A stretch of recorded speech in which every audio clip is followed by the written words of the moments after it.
Hello once again, all my comic collecting friends out there in YouTube land. This is Comic Hoarder. Just now getting around to making a video of the stuff I got at Monster Mania Con this past weekend. It's a pretty small haul, but I'll share it with all of you. And it was a pretty cool show. There was a few dealers of comics and toys, but mostly it was quote-unquote celebrities from film and TV signing autographs and taking pictures. So,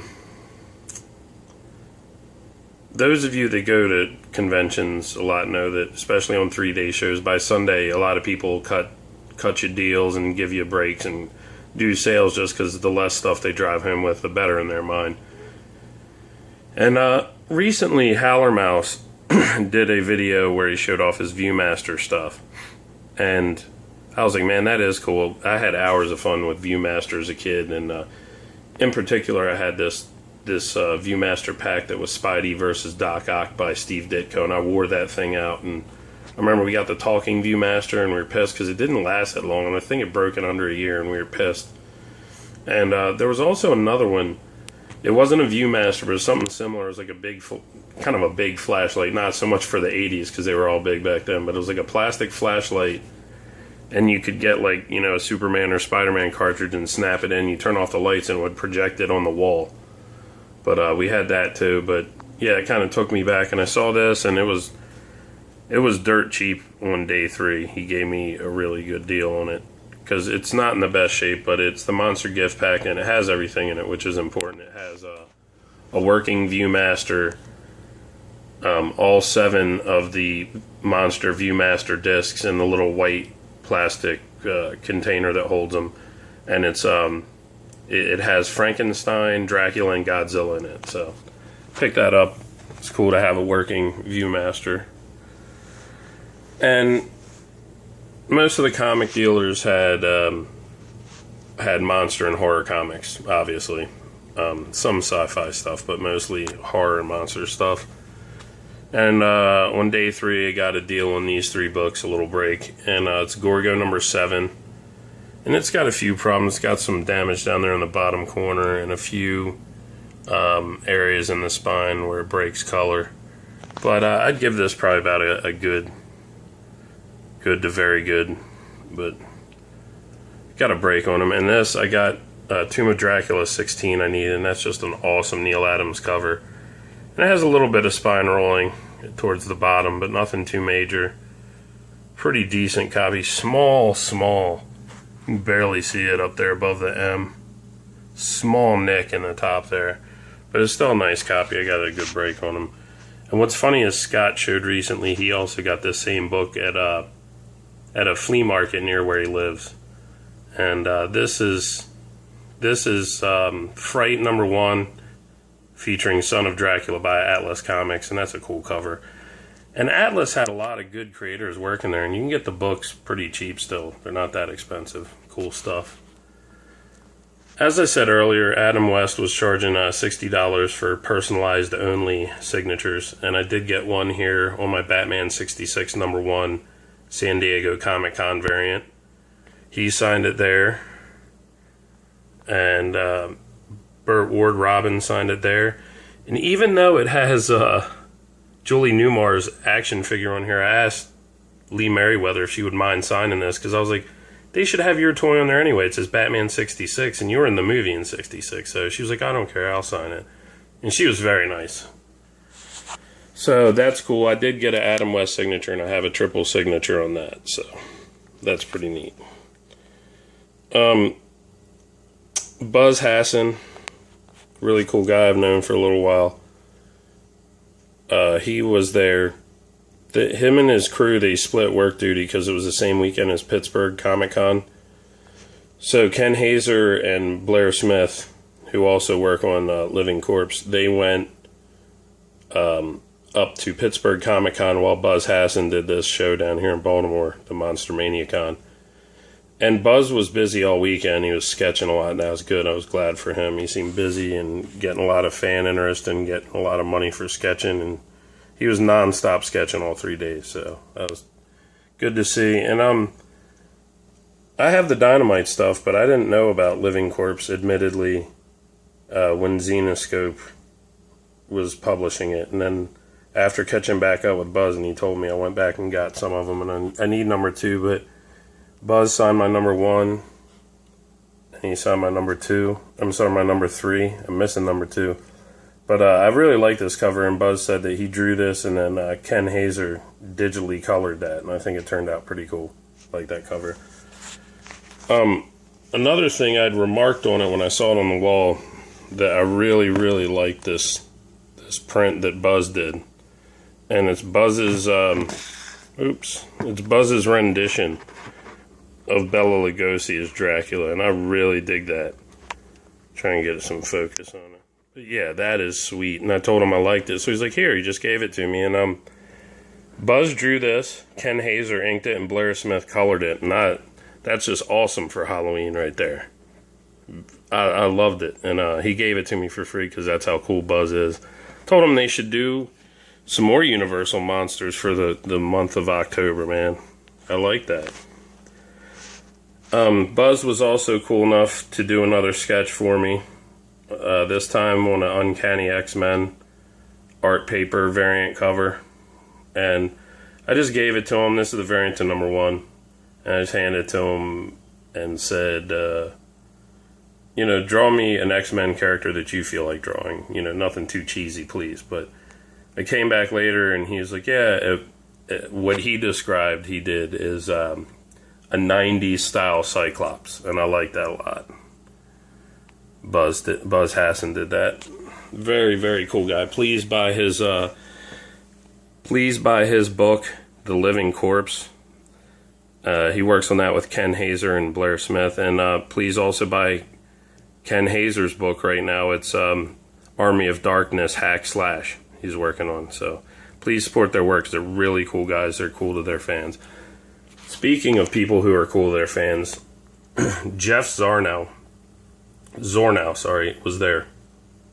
And I'd never met him before. He's a really cool guy, and he's a big horror head. So those of you, the month of October is here. So those of you who get in the spirit for Halloween, check out his website. He does a lot of horror and Godzilla art.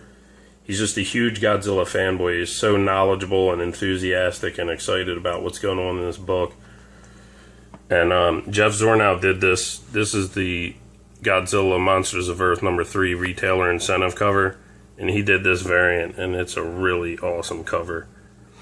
And he signed it for me. I like how he signs his stuff. Zornow must be destroyed. And like I said, just huge Godzilla fan. I don't think this book could be in the hands of better people right now. He also did a book. It's called Jungle Jim. I want to say like 68 or 69. But it's about Vietnam, and a zombie apocalypse breaks out in Vietnam. And it's a 4-issue mini by Image that came out a while ago. He drew that. It's pretty good. And they're doing a sequel coming up here. I think he said early in the new year. So keep an eye out for that. This guy trained under and was mentored by Walt Simonson and Joe Orlando. Jeff Zornow was. So, if you want to get into comic art, not too many better guys you can work under. So, he was really cool. Support his books, especially if you like Godzilla. He knows right what he's doing on that book. Very, very cool cat. And hope they keep him around. He's very good, I think. Especially what he does. When somebody knows a character and a property like that and gets that excited about it, they're going to do quality work. So, moving along, I said I went a little crazy on the David Prowse signatures, and excuse the glare here, but this is like a mirrored cover, and you can kind of see the image of Darth Vader there on the right. And this is Vader, the Ultimate Guide. And David Prowse was like, oh, where'd you get something like this? I haven't seen one of these, so I thought that was kind of cool. But I think I just got it, at a comic store or like a book spot, specialty bookshop or something, and probably 8 to 10 years ago. It's not that old. But yeah, very cool cover. David Prowse signed that for me. He also signed my Star Wars Purge. This is the first one-shot awesome cover by Adam Hughes. David Prowse signed that. And this is the other Star Wars Purge one-shot I have, Seconds to Die. Another awesome Darth cover he signed. He was very cool. I spent a little bit of money at his table, but he cut me a break. This is my 1968 Warren Monster World magazine. It's issue number 9. It's a Meet the Addams Family issue, and Wednesday Addams Lisa Loring signed that for me. So, got that. Moving along, Kane Hodder from Friday the 13th, who played Jason, was there. He was super cool, super nice guy. He was charging $25 per autograph. I got a bunch. I think I got like 5 or 6, so he cut me a break, and he took a picture with me, and he's a really cool guy. He got in a bad accident where he burned, like, got third-degree burns over like 50% of his body in a stunt accident, and he recovered from that. He's 60, doesn't look like it. Excuse me. And he wears weightlifting gloves to hide the scars on his hands when he meets fans, and he's a really nice guy. He goes to burn wards and visits like children who are burn victims. Just really cool guy. But yeah, Kane Hodder signed my Avatar Friday the 13th books, and this is Friday the 13th Bloodbath #1. This is the gore cover. He signed that. This is Avatar's Friday the 13th Jason vs. Jason X one-shot, and this is the Terror cover by Juan Jose Rip, and I really like his work. And Kane Hodder signed that too. This is the very first Friday the 13th series Avatar did. This is the platinum foil variant cover. If you can see it, it's got platinum foil over the Friday the 13th and Jason's machete and hockey mask. Platinum foil bar special #1, and it wasn't a poly bag. I took it out to get signed, and it's got a certificate of authenticity. It did 2,100 copies, and it comes with this Friday the 13th Nightmare on Elm Street Avatar poster signed by Brian Pulido. So, oops, knew that was going to happen. That was pretty cool, getting that signed. And just to close things off, I got a couple 8x10s. Had to pick up this 8x10 of Lee Merriweather and Cesar Romero when I saw it. His suit just kind of blends in the background of this picture. And Lee Merriweather signed that for me. Meow, sincerely, Lee Merriweather. Very cool. And again, at David Prowse's table, I saw these. I had to get one. So this picture, David Prowse, or signed by David Prowse as Darth Vader, and signed by Jeremy Bullock as Boba Fett. And it's also got, if I ever meet Mr. Colt 45, Billy D. Williams, that would be so badass to get it signed by Lando and have a triple signature on that, but I can always hope and dream. So, I had an awesome time at this show. It was pretty cool. It was a smaller show, but it was cool because I didn't have to stand in line that long, for autographs. The longest wait was Adam West. It was like an hour, but I walked right up to David Prowse. I had like 2 people in line. Burt Ward waited like 15 minutes. Yeah, got right up to everybody with no wait. So that was pretty cool. I don't know.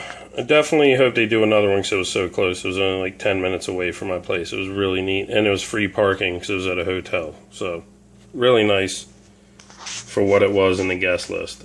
It could have been a little larger.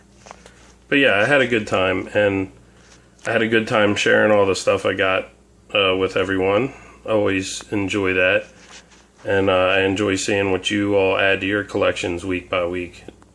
Definitely look forward to it. So, thank you all for taking the time to check this out. Take care, everyone. Take care of your families. And happy comic book reading.